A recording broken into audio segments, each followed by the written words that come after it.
This was Sherry and Serena's tradition.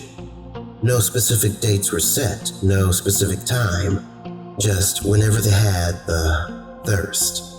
That was when the FSU friends turned middle-aged HR co-workers descended upon the fourth quarter bar and grill. Always unannounced and always late at night.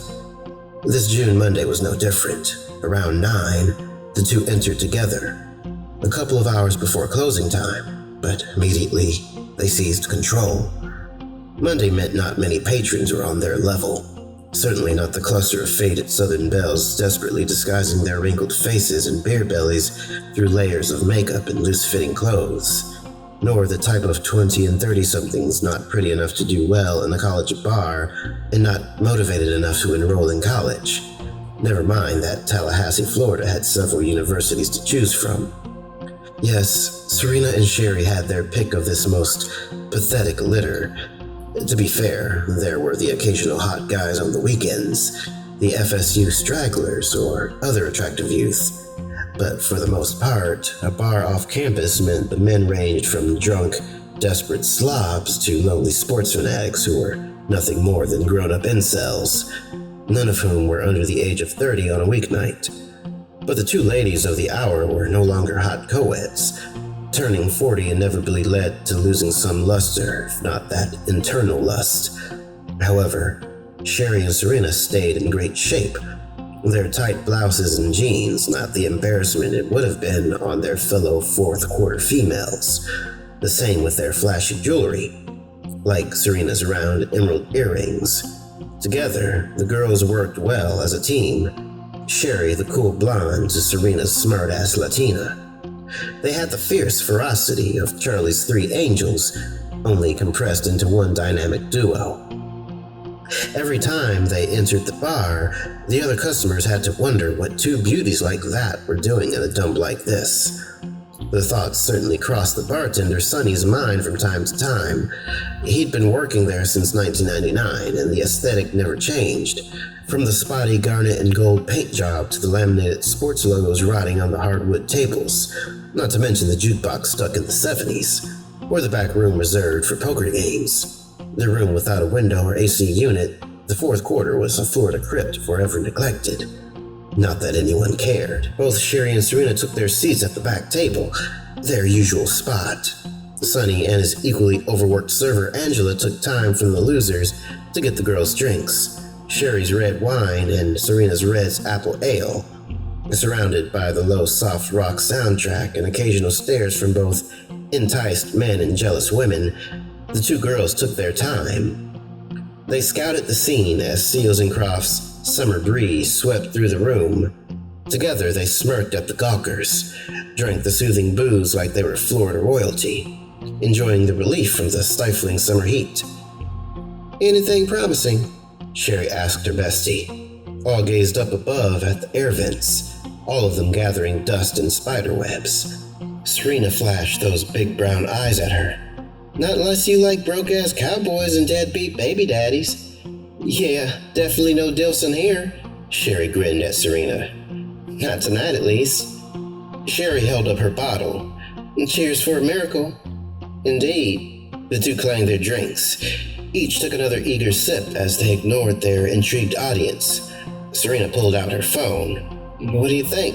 Should we wait another round?" "Yeah," Sherry replied in her southern drawl.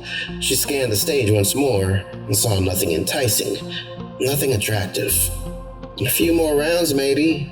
She gulped down more of the wine, determined to get a buzz if not dick tonight. Staring down at her phone, Serena grew more and more captivated. She turned the screen sideways, letting the excitement hit extremes. Sherry looked over at her. "What is it?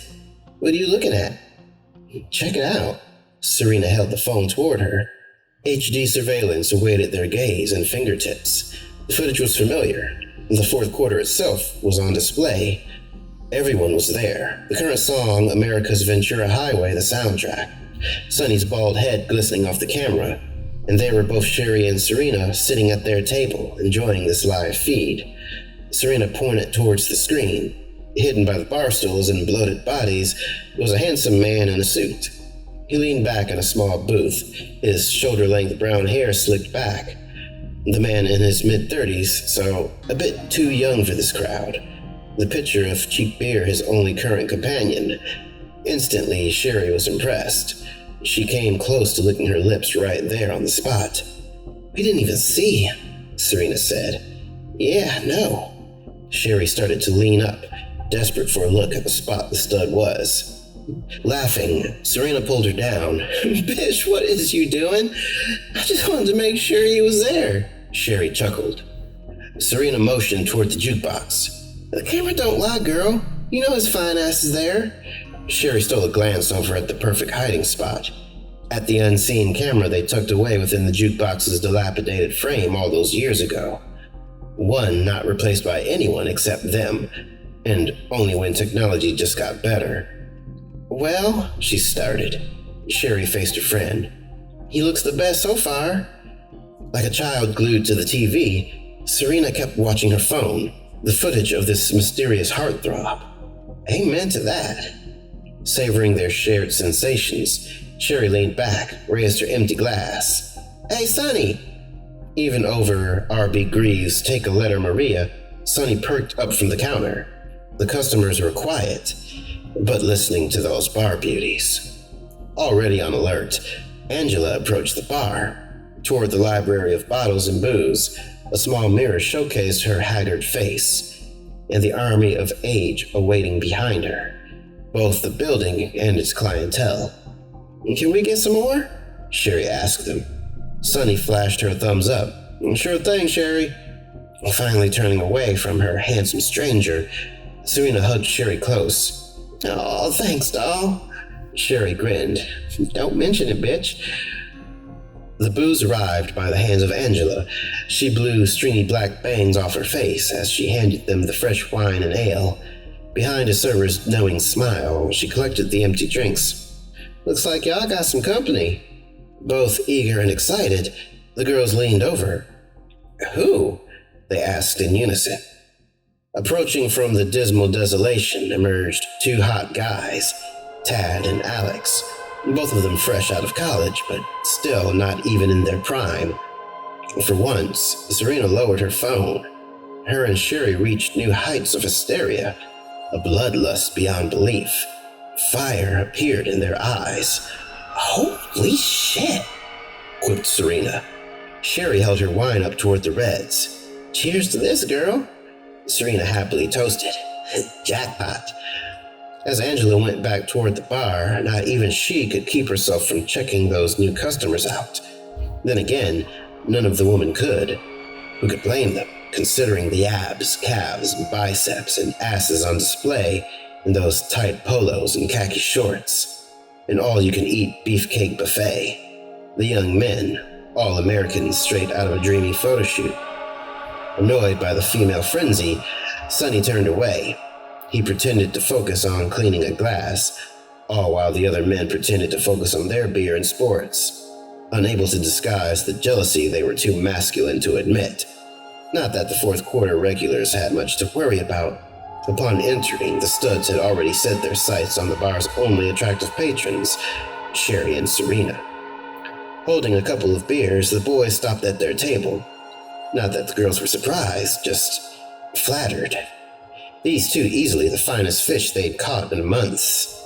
"Hi there," Sherry said. Up close, Tad and Alex looked even better, their beaming smiles all the more brighter. Tad was a little taller, Alex had contagious dimples. Both of them worked out. No way they were past their mid-20s, obviously the type of attractive students FSU was known for. The pair could have been twins, if not for Alex being African American. But fuck it, they were close enough to perfection as is. A modern woman's wet dream. "Hey," Alex started to the ladies. "Y'all want another round?" Serena leaned back, eyeing them up and down, with pleasure. "What's your names first, honey?" The boys exchanged smirks, their confidence unshook. "Alex." "I'm Tad." Using the bottle, Serena pointed toward the other two chairs. "Come on and have a seat." "Yeah," Sherry chimed in. "We don't bite." "Neither do we," Alex remarked. Trying to be discreet, Tad retrieved his phone. A quick check. Holding her female gaze captive, Alex leaned in towards Serena. "But you never told us your name." She was all too happy to match his seductive tempo. Serena got inches away from Alex's pretty face, totally unfazed. "Call me Serena." Like medication before the fun, Sherry took another sip of wine. Then she raised her phone. "It's a pretty name, Serena," Alex said. "Mm-hmm," she responded. The fourth quarter regulars stayed busy cannibalizing each other's intoxicated imperfections. None of them could match the four hotties in this corner. They didn't even try. Instead, the losers drowned their defeat by settling for mediocre matches, all to the tune of Looking Glass's Brandy, You're a Fine Girl.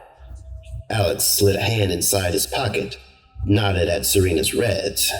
"You're too tough to be drinking shit like that," he teased. "Oh, trust me," Serena replied. She shook the bottle, already having devoured it down to the last drop.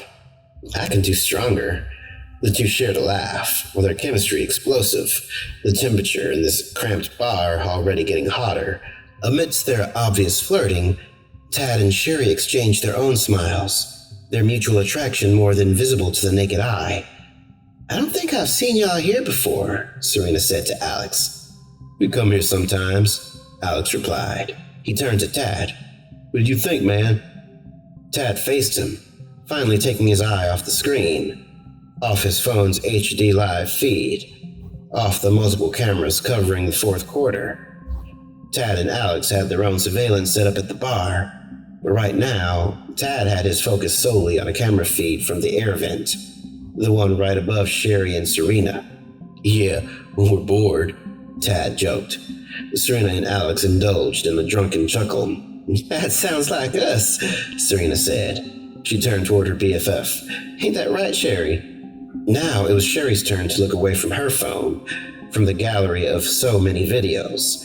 The one she was just watching showed her and Serena cackling as they sawed off a bound man's limbs, piece by piece. Not that those other videos were any different.